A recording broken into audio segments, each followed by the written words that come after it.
Digital విప్లవం గురించి మనం స్టేజ్‌లెక్కి ఉపన్యాసాలు ఇచ్చేస్తూ ఉంటాం.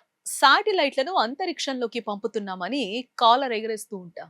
కానీ అదే దేశంలో ఒక పసి ప్రాణం జ్వరంతో నకనకలాడుతుంటే ఆస్పత్రికి తీసుకెళ్లడానికి ఒక రోడ్డు లేదు. కనీసం ఒక ఆటో వచ్చే దారి లేదు. ఇలాంటి దారుణమైన వ్యవస్థ ఉన్న చోట, ప్రభుత్వాలు విఫలమైన చోట ఒక సామాన్య మహిళ గెలిచిందే. ఒక వార్డెన్ అమ్మగా మారిన కథిది.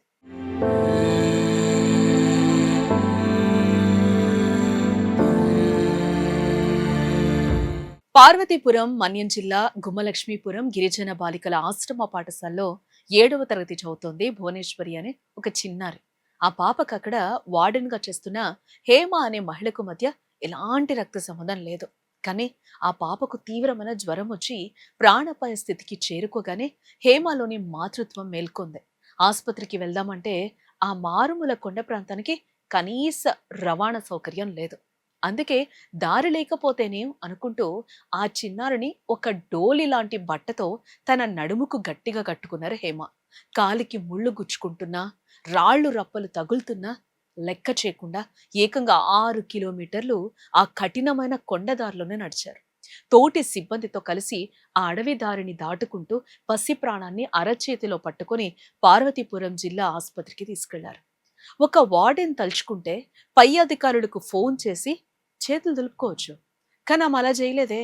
ఆ పాప బాధ్యత నాది అనుకున్నారు. ప్రస్తుతం ఆ చిన్నారి ఐసీయూలో చికిత్స పొందుతోంది. ప్రస్తుతం సోషల్ మీడియాలో ఈ దృశ్యాలు చూసిన ప్రతి ఒక్కరి గుండె కూడా బరువెక్కిపోతోంది.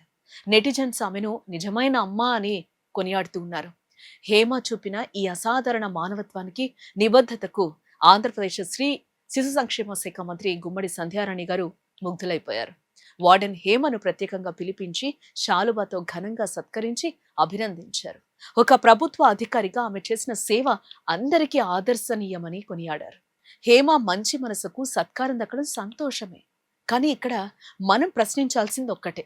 ప్రతిసారి ఇలా ఒక హేమ తన ప్రాణాలను పణంగా పెట్టి 6 కిలోమీటర్లు మోయాలా? మన పాలకుల అభివృద్ధి కేవలం కాగితాలకే పరిమితమా? ఇప్పటికైనా మారుమూల అటవీ ప్రాంతాలకు రోడ్డు కనెక్టివిటీ ఇవ్వకపోతే ఇలాంటి దృశ్యాలు నిత్యకృత్యమవుతాయి.